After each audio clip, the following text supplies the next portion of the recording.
Ya, kembali lagi bersama saya Daniel DB. Kali ini kita akan podcast bersama seorang narasumber yang cukup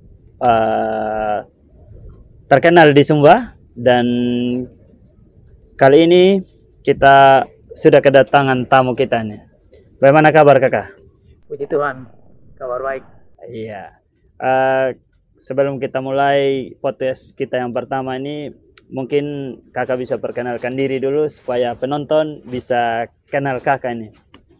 Baik, terima kasih banyak di dalam diskusi ini terkait kearifan lokal Kabupaten Sumba Timur ya. Sebelum kita bicara lebih jauh, izinkan saya untuk memperkenalkan nama. Ya. Nama saya Diki Warandoi. Saya asli orang Sumba Timur dari Lewa, Kecamatan Gahauriangu, Desa Makaminggit. Oh, dari Ngoa berarti kakak? Ya. Oke. Mungkin masih ada yang lain kakak? Ya, saya saat ini sedang mengabdi di satu lembaga pendidikan yaitu SMA Negeri 3 Wengapu. Di sana saya mengajar tentang kearifan lokal Sumba Timur, salah satunya itu bahasa Kambera. Oke, jadi kakak ini mengabdi di satu lembaga pendidikan dan sedang membawa sebuah pelajaran yang bersangkutan dengan kearifan lokal. Ya. Oke, jadi tidak salah juga teman-teman, karena kita punya topik hari ini tentang mewariskan kearifan lokal, bagaimana pendidikan dapat membantu melestarikan budaya yang ada di Sumba Timur. Nah, jadi tidak salah kita mengundang narasumber kita. Jadi biasa dipanggil dengan kakak siapa ini? Diki. Kakak Diki.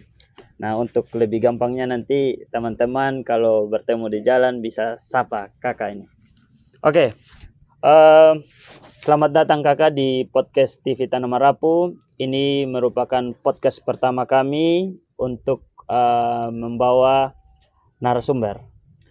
Adapun tujuan kami seperti yang kami sudah sampaikan di podcast pertama kakak, yaitu bagaimana kami sebagai orang muda di Sumba Timur ini dapat mengedukasi begitu kakak.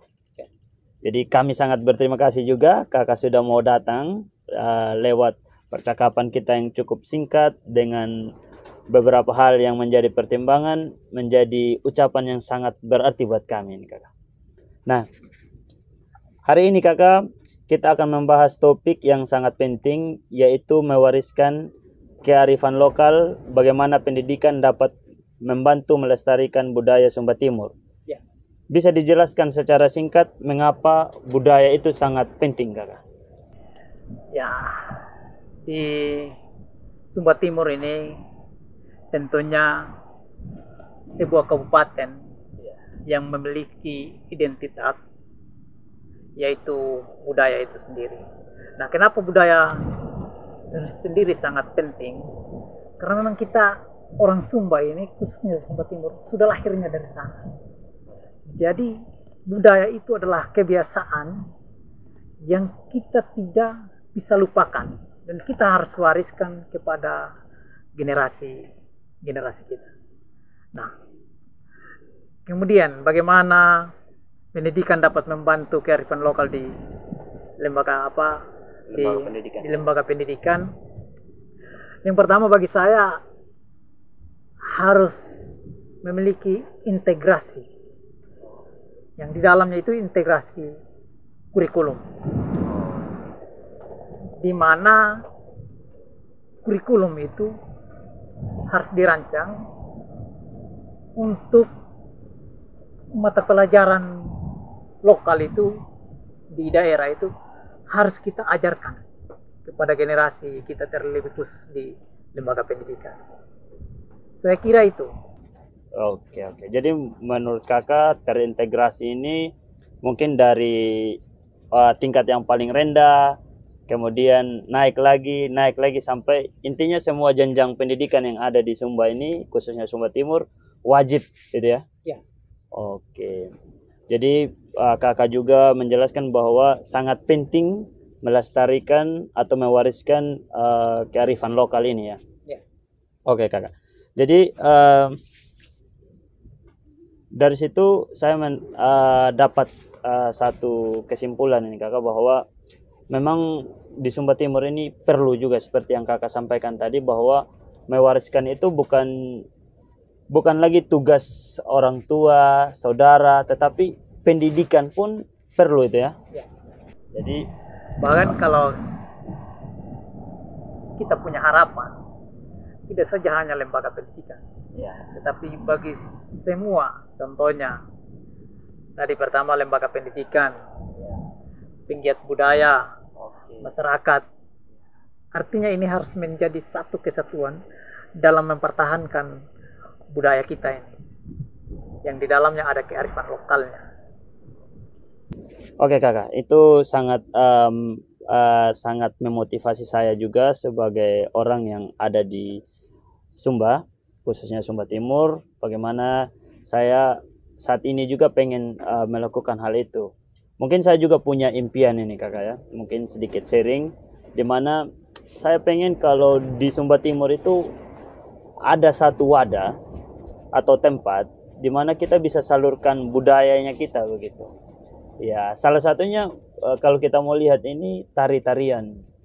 Nah, kira-kira menurut kakak atau bagaimana pandangannya kakak melihat tari-tarian yang ada di Sumba Timur? Apakah masih dilestarikan atau tidak menurut kakak? Kalau untuk di Sumba Timur sampai saat ini tarian itu masih dilestarikan. Oke. Namun dalam perkembangan zaman ada perubahan-perubahan. Nah, kalau sekarang yang selalu terkenal itu tidak lagi tarian kabokang, tarian kandingang, Iya. ada kandingang, udumanu, Iya. dan tarian lain sebagainya. Iya. Tapi yang lebih terkenal sekarang adalah generasi kita itu sering menyebutnya tarian kreasi. Iya. Nah, pertanyaannya, di dalam yang kreasi itu apa? Iya. Sementara sejak nenek moyang kita, yang saya tahu dari nenek moyang, tidak ada tarian kreasi. Iya. Yang ada itu nenek moyang sering sebutkan tarian kabokang, kendingang, Harama. harama. Iya. Harama ya itu sudah yang tergabung, yang ada dalam kandingan. Iya.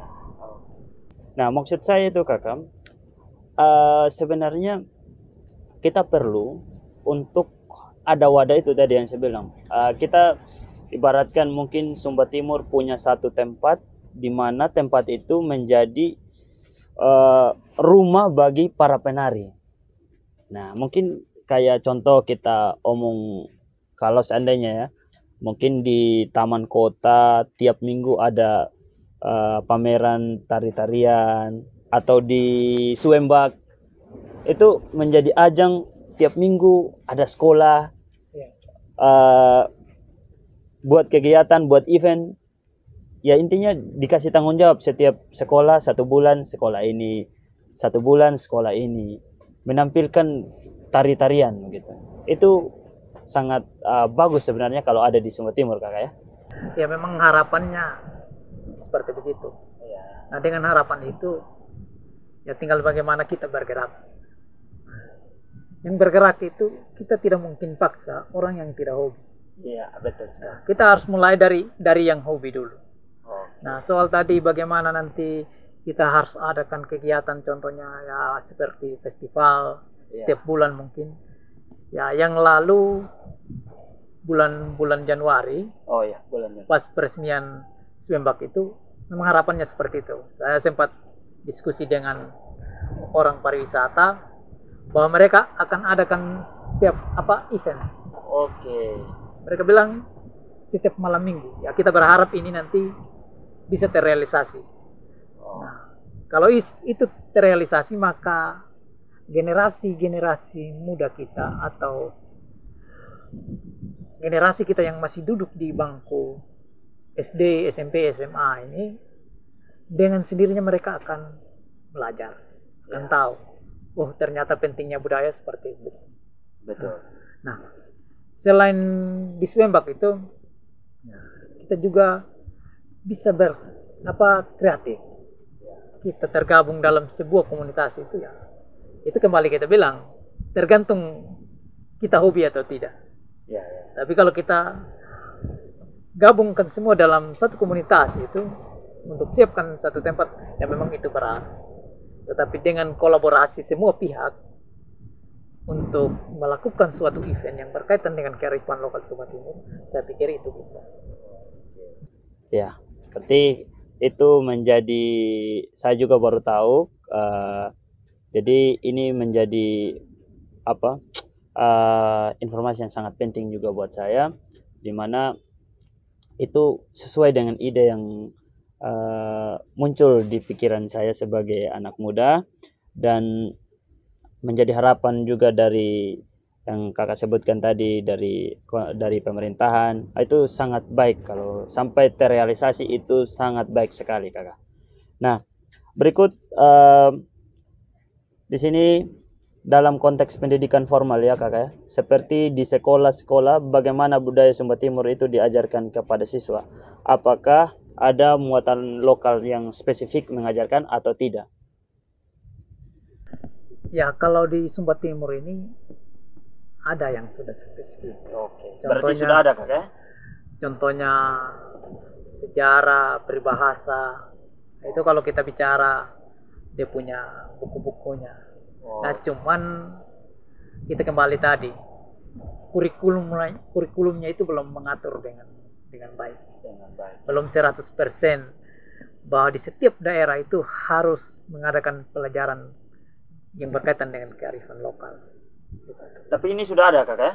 Ya, kalau kami di SMA 3 Sudah kebetulan saya sebagai guru muatan lokal, ya sudah dilakukan setiap hari. Iya. Untuk dijadikan sebagai pelajaran. Wah, bagus seperti ini kan. Artinya bahwa kebiasaan-kebiasaan orang tuanya kita dulu, ya ini kalau kita mau lihat kembali kakak, kalau dulu kami itu duduk dengan orang tua yang berbicara adat itu selalu dikatakan, jangan duduk sini. Nah, itu keseringan itu. Nah, sekarang menjadi problem buat kita ini generasi muda. Ini saya tidak tahu lagi ini asal usul ini, saya tidak tahu bicara adat ini. Nah, itu yang menjadi keluhannya kami sekarang anak muda. Contohnya saya akui bahwa beberapa hal tentang adat istiadat itu saya kurang memahami kakak. Dalam tanda kutip, ya dulu kalau mau cari tahu ya dibatasi. Nah, makanya saya juga punya harapan kayak itu. Ini SMA 3 ini sudah sangat bagus sekali menurut saya, bahwa sudah menerapkan itu menjadi bagian dari pembelajaran. Jadi patut juga kita bersyukur dengan adanya SMA 3 yang, ya kalau kami di SMK Negeri 2 yang memang ada, tapi kami lebih larinya ke tenun ikat. Tenun ikat. Dan itu bicara tentang menghasilkan produk, karena kami adalah sekolah kejuruan kakak ya. Seperti itu. Ya, memang kalau kita bicara tadi, kalau zaman dulu di dalam forum adat itu, kita dulu kan masih kecil toh? Iya. Ya, sebagai anak kecil dilarang untuk terlibat. Ya, tapi sebenarnya tergantung yang dibicarakan itu apa. Iya. Nah, kalau orang tua dulu itu macam kalau hamayang. Iya. Karena ada hamayang yang tidak harus. Iya. Anak kecil itu ikut. Ada juga hamayang yang anak kecil itu terlibat. Oke. Nah, peran mereka di situ yang saya ikuti dulu di kampung. Iya.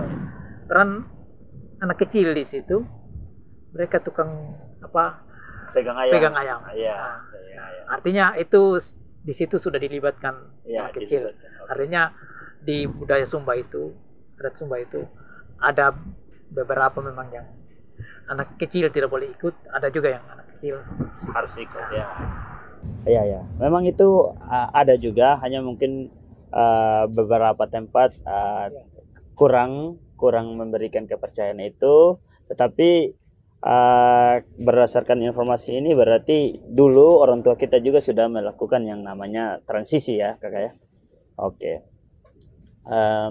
Berikut kakak, kita pengalaman ini. Saya mau tanya sedikit tentang pengalaman.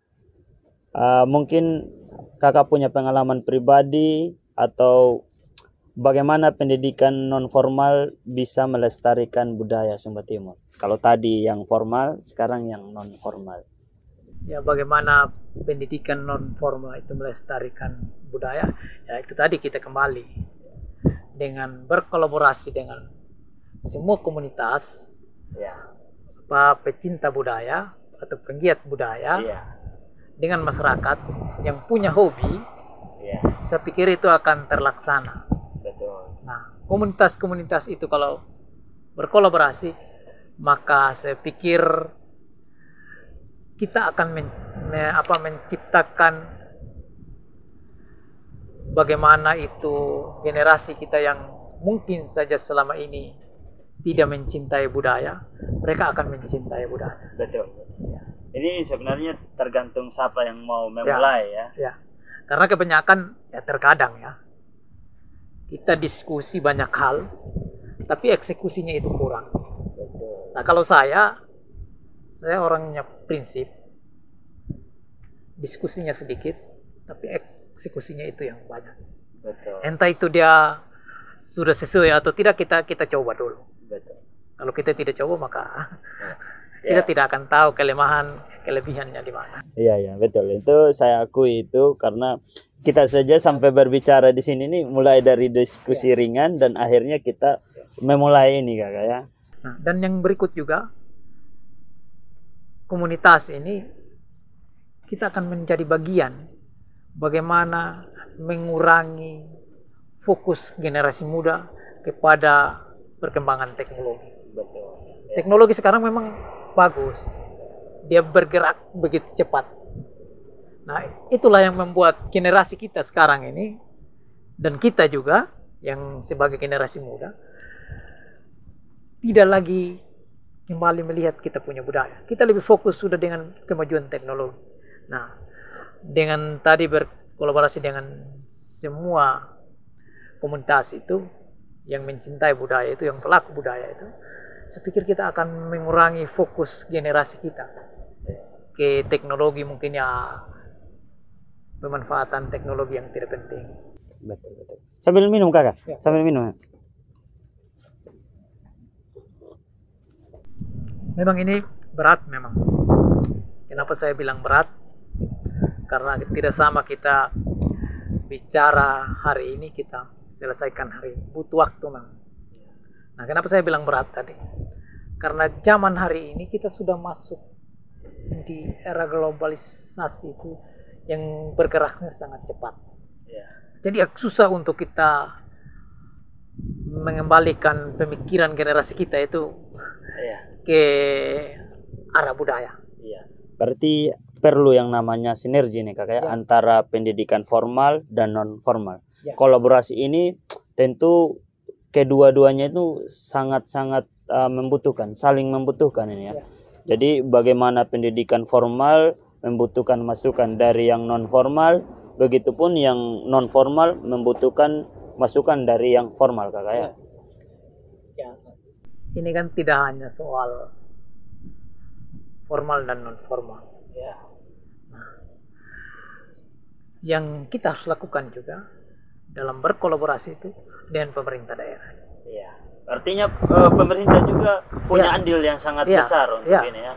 Kalau kita mau budaya ini benar-benar tertanam dan tidak punah, maka kita harus berkolaborasi dengan yang di dalamnya itu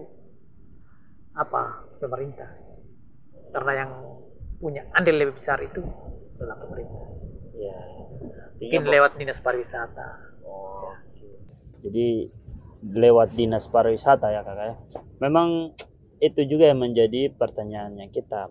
Kalau saja ya ini kita punya mimpi. Kalau saya kayak tadi yang Kakak bilang itu bahwa ada mimpi dari dinas pariwisata juga untuk membuat satu event tiap malam minggu itu ya. Ya mungkin kalau menurut saya diberikan tantangan ke setiap pendidikan yang ada di Sumba Timur.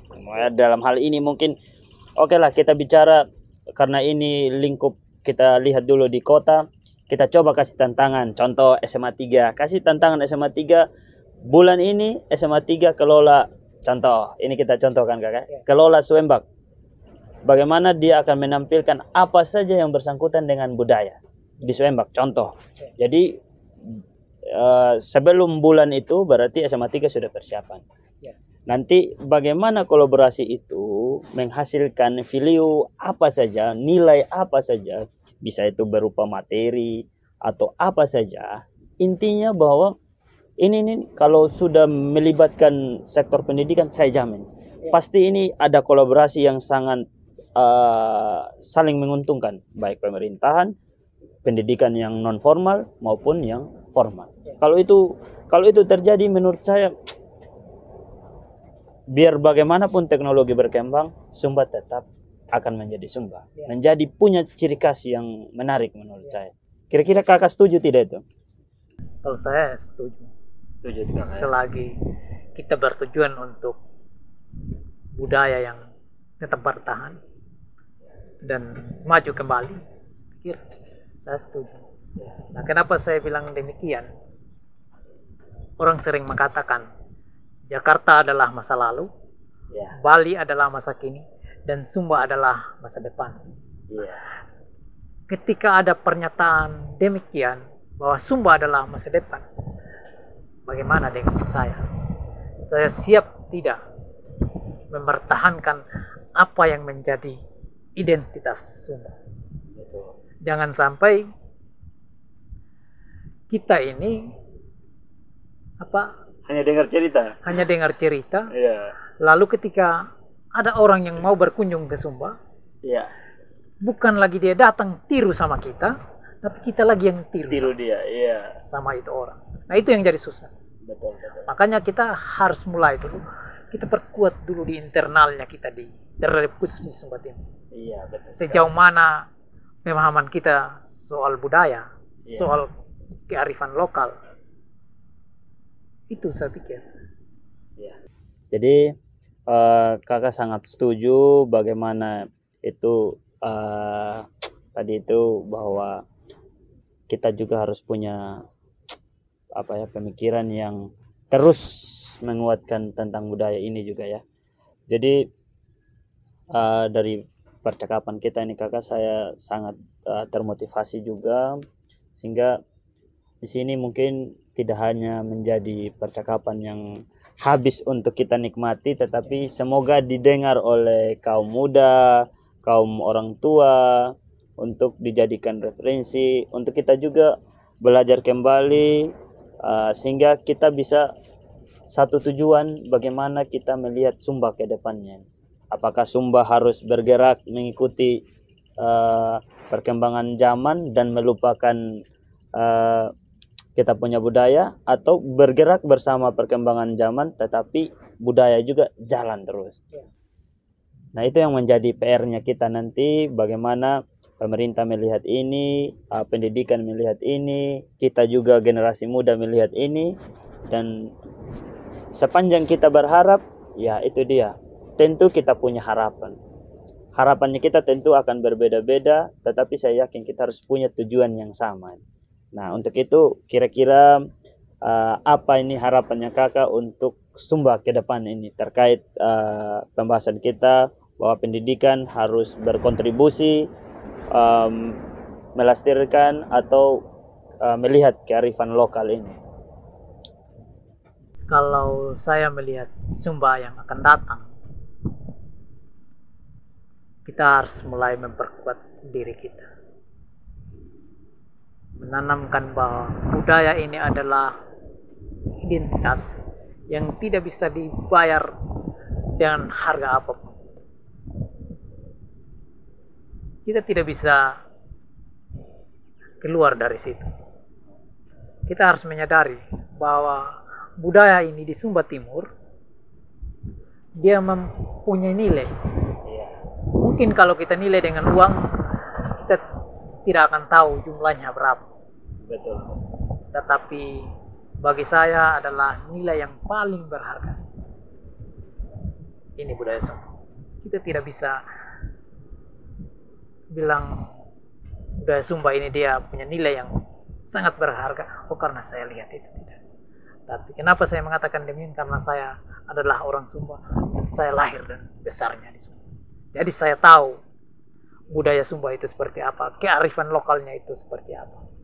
Dan budaya Sumba itu dan kearifan lokal itu kita bisa kembangkan dia. Tidak saja hanya untuk kita nikmati, kita ceritakan. Kalau banyak pengunjung dari sana kan dengan melihat kearifan lokal ini kan, di situ punya nilai ekonomi juga. Ya. Tidak saja hanya untuk saya, tapi untuk Sumba Timur. Saya kira itu. Ya, ya. Oke, Kakak. Terima kasih banyak, Kakak. Kita sudah bicara cukup panjang ini sehingga ada motivasi tadi, ada masukan, ada juga banyak hal yang menjadi pelajaran buat saya dan penonton. Mungkin Kakak bisa sampaikan sedikit ke penonton, kira-kira bagaimana mereka ketika mereka jauh dari Sumba, wajib datang kembali ke Sumba. Ketika mereka datang, jangan juga melupakan Sumba, tetapi tetap kepada Sumba kembali. Humba Ailulu. Itu Kakak. Itu silakan coba Kakak sampaikan. Ya, sebelum saya bicara soal itu, pertama saya sampaikan dulu pengalaman saya sejak 2016.